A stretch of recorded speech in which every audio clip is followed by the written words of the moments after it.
Well, you're at the 50th chapter. Come on.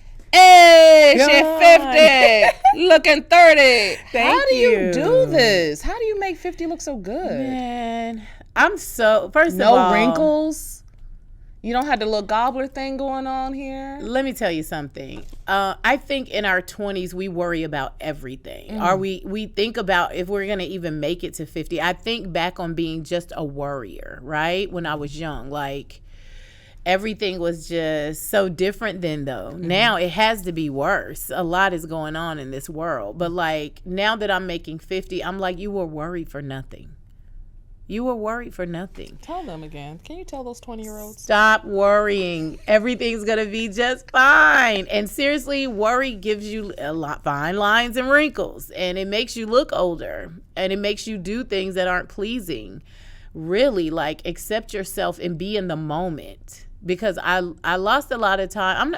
I hate to say that because there are no mistakes. But I kind of feel like, we waste time on worrying about things that aren't even going to happen. They're not going to happen. 99% of the time, the things that you guys worry about the most isn't going to happen. So chill and enjoy every heartbeat. And heartbeats are very precious to me right now. Let's talk about it. Let's do it. You had some scares recently with your heart. We even talked about it because I had some scares as well. What's going on? So I went to get my yearly physical. That's another thing. Take care of your bodies. Go check on yourself.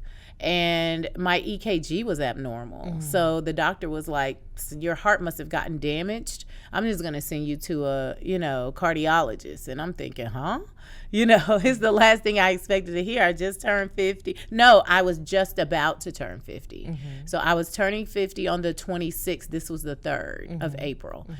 And so I go to the cardiologist. They're telling me my main artery is dilated, so it's too big, which sometimes in some cases could become a aneurysm, right? Which is how my grandmother that I was named after, her name was Christine. I was named Christina after her, and she died at 37 from a heart aneurysm. Whoa. So think about like generationally, a lot of times, like if it's our parents' will think, will I survive? Will I live past my mom's age? And then as a grandchild of her, my mom's mom, I'm thinking, well, will I live, past 37? So a lot of times we can create things by our fears and the way that we think and how we speak on things. I've been very adamant, I've always been adamant on lifestyle, the way that I eat, fasting, and all of that good stuff, making sure that I'm taking care of my body. But in the back of my mind, you do have concerns based on your history, right?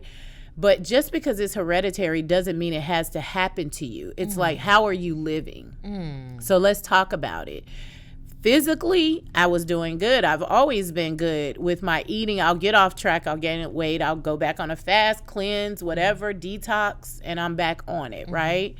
But sometimes we don't deal with the emotional tie to everything. And I'm telling you, every illness has an emotional tie, right? So there's a book called You Can Heal Your Life by Louise L. Hay.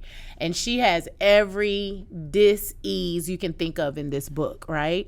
And for instance, I had, what are they called? Fibroids, right? Fibroids, the emotional tie to fibroids is when you are holding on to a relationship that you've outgrown. Yeah.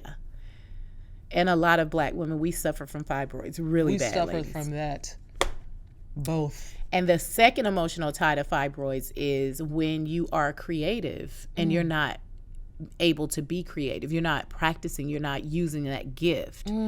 So when your creativity is stifled, you can also cause fibroids. Hey guys, welcome to our YouTube channel. Make sure you subscribe, like, share, and comment. You never know when I might be in the comments. And also, thank you guys for continuing to watch.